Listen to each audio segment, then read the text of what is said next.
Tonight on Artis Presents.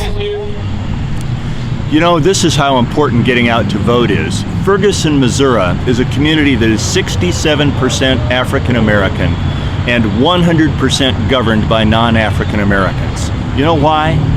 People aren't voting in Ferguson. In Omaha, if African Americans, if Latino Americans will get out to vote and make the difference that can be made, decisions will be different in Omaha. That has to happen. I'm urging everyone, use your franchise, make a difference for you. Understand, we're not just talking about vote because it's your right. We're talking about survival of this community. We've got coming up right now, United States Senate, United States House of Representatives, the governor and lieutenant governor. We've got minimum wage in a community that needs to have jobs, but the few that do at least want to have a living wage. The living wage is probably $10 or more, but we'll take the $9. And lastly, we got a big bond issue for this. We got all of that on the ballot. And we need to go to work. But I don't want to talk to you about what I want to talk to you because we have a luxury this morning. We invited candidates from both parties to come, lay their literature out, be a present to network with you. And a few of them came. And I just want to take some of my time and recognize them for lots of reasons, but give you an opportunity to hear from maybe some people who will be running the state and the federal right now. So Jane Rabel, come up, Jane, is possibly, ladies and gentlemen, the next lieutenant governor of the state of Nebraska. Yeah! All right. We need you, Jane. Well, good morning, everyone. Good morning. It is great to be here with you on this lovely day. It's a lovely day. And I have to just echo the same comments that you have been hearing. The unity in our community, the solidarity that we must all share and keep in mind as we look at these elections. And I loved the comments from our young student because that is our future. That is our future that we need everyone to participate in. I'm going to share some words that are not my words, but there's someone in your community that inspires me tremendously. It's your former state senator, Brenda Council. I got to know Brenda very well as we were both delegates to the 2008 National Convention in Colorado. It was historical. It was empowering. It was eventful because we knew that at that Democratic convention, we were going to either have the first African American presidential candidate or we were going to have the first woman candidate. Yeah, baby, yeah. So that was so exciting, and that's how I really got to know Brenda. But Brenda said some words that have always moved me and are truly very profound. She said this at an NAACP dinner, and I'll never forget the words that she said. But they're so poignant right now because we're talking about voting and how important it is that your voice be heard not only in your community, but in your city and in our state. Right now, we have some of the most amazing candidates running for U.S. Senate, for Congress, and for the governor. And we had Amanda McGill here, who's running for state auditor, Janet Stewart, running for Attorney General. This is what Brenda Council said. She said in 2008, we're hoping for change, and we wanted a changing of the guard. You showed up, you vote. We succeeded. But in 2010, a midterm election, When we asked you to guard the change, you didn't show up. You did not show up. And it impacted our ability of President Obama to be effective and make the changes that we all so desperately worked hard for. Now I'm going to push it just a little bit further. In 2012, we showed up. We made our message very clear, and President Obama was given a mandate to go forward with the Affordable Care Act and his other agenda items. But now we are here in 2014. We are in 2014. We are asking you all to show up. We need you to show up because you know why? It is time for a changing of the guard in the governor's mansion, and we need you to show up. We need you to vote. So I am so grateful to be here with you today to share the message of unity in our community, to work together, to keep working together, to inspire others in our community of the importance to get out there and vote. And we can't do it alone. We have great people working for us. But we need you. We need you to work in your community. We are in your community, and we want your support, and we need your help to get the message out so we all can vote. So thank you so much. I look forward to greeting everyone after the event today. So thank you again.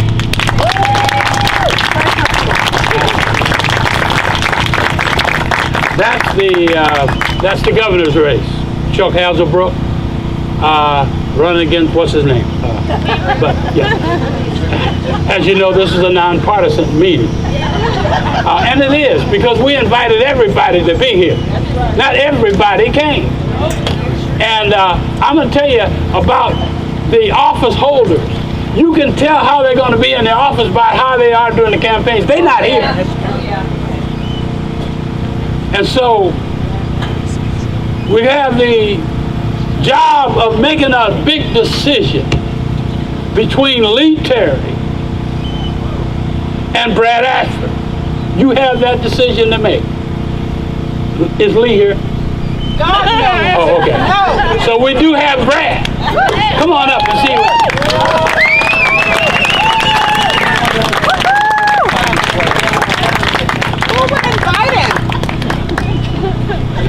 Thank you, Preston. Thank you all very much. You know, I'm going to say this. I'm going to challenge you a bit here. My first election was in 1970.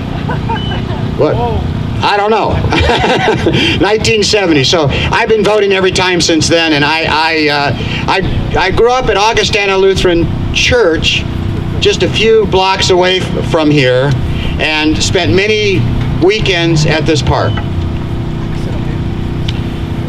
Let me try to, and thank you for those remarks. Thank you, pastors. Thank you for your comments about voting. Let me say it this way to you. I went to a aftermath of a shooting 10 or 12 years ago, 11, 12 years ago, when I ran the Omaha Housing Authority. And I was so blessed to have had that opportunity to run the Omaha Housing Authority. We built 300 together, this community and the Housing Authority. Here he is. Oh my gosh, how are you? We built and provided 300 new public housing units in this city in 3 years. In 3 years. But one day I was called at 2 in the morning because a young girl had been shot. You remember, sleeping in her room. And I remember going to that place on 30th Street. And I remember walking around and talking to people. And there was an elderly woman there who had lived there. She had been a teacher, and she had lived there for quite some time. And I went up to her, and it was early morning, 7 o'clock in the morning after this event had happened. And I said to her, "Are you okay? Are you okay?" And my OHA hat on, I said, "Well, would you like us to move you to some other place?" some other apartment in the OHA area. And she looked at me and said, Mr. Ashford, said, no, my place is here with the children at Pleasant View. And now Pleasant View is gone, and there's a rebirth of excitement and vigor at the Pleasant View site and all over North Omaha. But that incident, years after that, when I had the opportunity to serve with Lowen Cruz in the Nebraska legislature, who is a great man in my estimation, by the way, and I say that with every fiber of my body. When I was asked in 2008 to go back, 2006 to go back, when was it? My goodness gracious, 2006, if I wanted to go back to the legislature. I had been there before. And I thought about it, and I said, you know, I'm older now, and I don't know. So I ran, but I did it. I ran for the legislature again, and why did I run for the legislature again? It was because of that woman at Pleasant View who said to me, I am not going to move. We are going to change this community in Omaha. We are going to work together as an inclusive community. And that, again, a few months ago, there was not a candidate for Congress in the Democratic Party. And I thought, well, you know, now I really am older, Preston. And now I really am older, and I thought, well, you know, gosh, okay. So I decided to run for Congress, and now I'm running for Congress. And I'm running for Congress again because that lady said to me, I am not going to move, and I'm going to care for those children. And I'll tell you, from a kid from West Side High School who grew up in an affluent family in this city, a family I'm very, very proud of. I'm very, very proud of my grandfather, Otto Swanson, who started the National Conference of Christians and Jews organization here in Omaha in the 1930s. But for me, a transformation in my life has occurred over the years. And the pastors today reflected that in their comments. That is, I have an obligation, we all have an obligation to work together to make this the most wonderful community. We're not there yet. We're not there yet. But Jane Raybould hit it. She hit it. We must vote. We must vote for that lady at Pleasant View. We must vote for all the children. We must vote for all the children. I've heard Dave Domina talk about this over and over and over.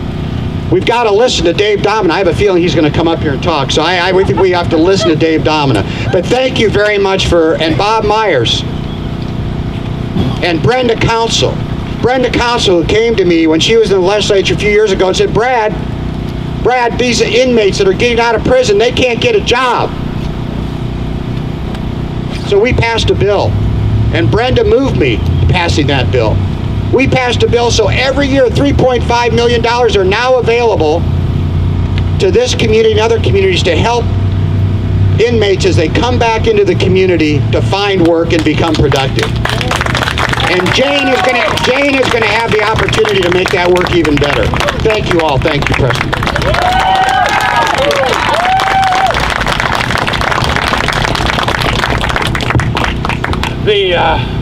So that's the race for governor and lieutenant governor. That's the race for United States Congress. How many of you, you don't have to hold up your hand if you don't want to, but how many of you are at least voted for Obama? And how many of you thought he was going to do some great things? Well, how many of you know that the reason why he didn't do a whole lot of great things is because Congress was not made up right? And so when you're talking about somebody running for Congress, it ain't just about him, it's about getting some stuff done. So it's about you, not him. But it ain't about him if you don't vote. So you got the point. Which leaves the United States Senate. I will tell you, you can vote for anybody you want to. I'm voting for Dave Domina, but you can vote for anybody you want to. But I just want to take this last opportunity as part of my time and bring up the candidate for the United States Senate from the state of Nebraska, Dave Downey.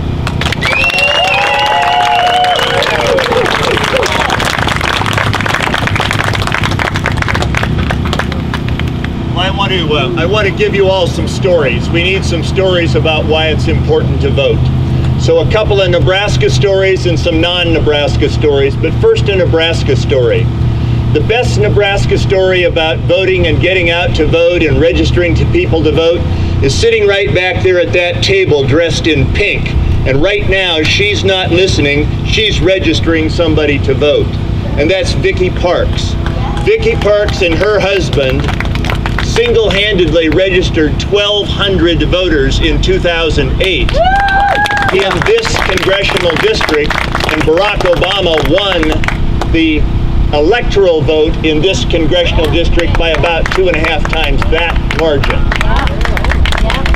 So one person can make a difference. You've all heard of a guy named Socrates. He was tried for his life, tried to 522 people. That was the size of a Greek jury. He lost by 22 votes. 22 votes. That's a swing of 12. One of the most important, most significant philosophical persons in history.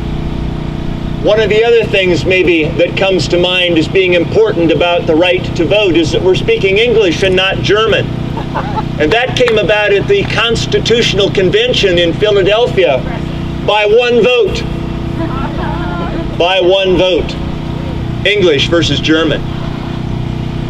Time and time again in the course of history where democracy is practiced, it's one vote. Anybody ever heard of John Norton? John Norton served in the United States House of Representatives from Nebraska. His general election, Christian, was a dead heat. He won on a coin toss. He served in the House of Representatives because when the election was tied by one person who didn't vote, he won the coin toss. He served with distinction. He advocated for the Nebraska unicameral. Before he served in the House of Representatives, he was the first to introduce a bill to adopt a unicameral legislature.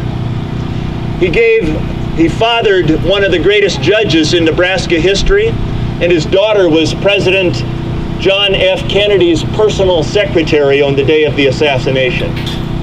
A tie vote, one vote would have made that difference.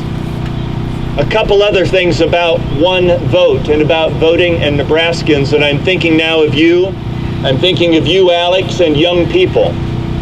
We commonly hear that we defend the right to vote with our lives because we want to defend the freedoms that are ours under our Constitution. How many of you have heard that? How many of you believe that? How many of you think the only reason to go to war is to protect the right to be a dignified and free human being with equal rights with everyone else? In the history of the United States, on 18 days, we have enacted parts of our Constitution. 18 days. The original Constitution plus 10 amendments and 17 amendments since. Our country's been around for about 82,000 days. On 18 days, we wrote the Constitution. On one of those days, we were at war. That day was July 1, 1971, Christian. And on that day, July 1, 1971, we lowered the voting age to 18 years in the United States. One American soldier was killed in combat. The only one ever killed in combat on a day a part of our Constitution was written, and he was a person of color, a Native American from Winnebago, Nebraska, named Anthony John Lemire. And if you want a reason to vote, you need to be motivated to vote. Any of us need to give purpose to voting. Think of Anthony John Lemire. When he was killed, he was too young to vote. By the end of the day of his death, the law had changed because of what he gave, the supreme sacrifice.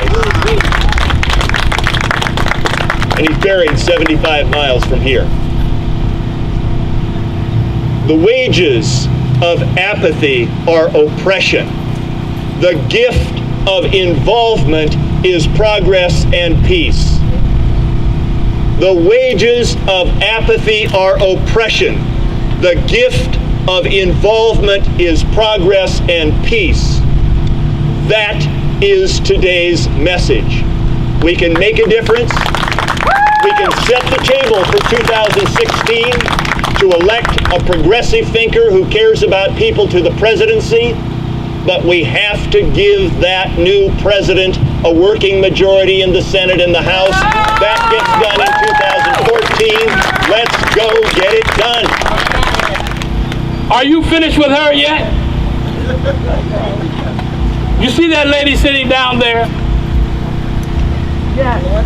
If this doesn't make you cry and make you run out of this meeting and tell somebody to vote, you look down there at that lady right there. She just became a United States senator, a United States citizen, and she's registering to vote right now.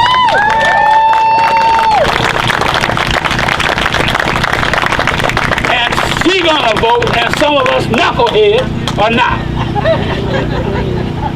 You know, this is going too far.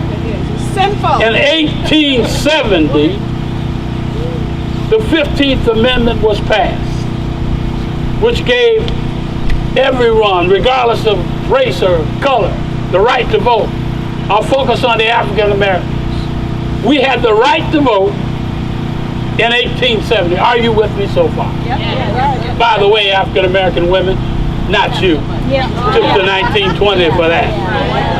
And guess what the response was in our community? Anybody want to take a guess what the response from our community from the 15th Amendment was? What did we do? What happened? We didn't vote? We did?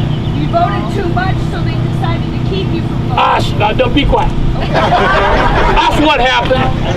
We registered like African Americans registered like crazy. They voted like crazy. You check your history books. The first African American congressman was back in the 1800s. The first African American governor, 1800s, on and on and on. We did our job.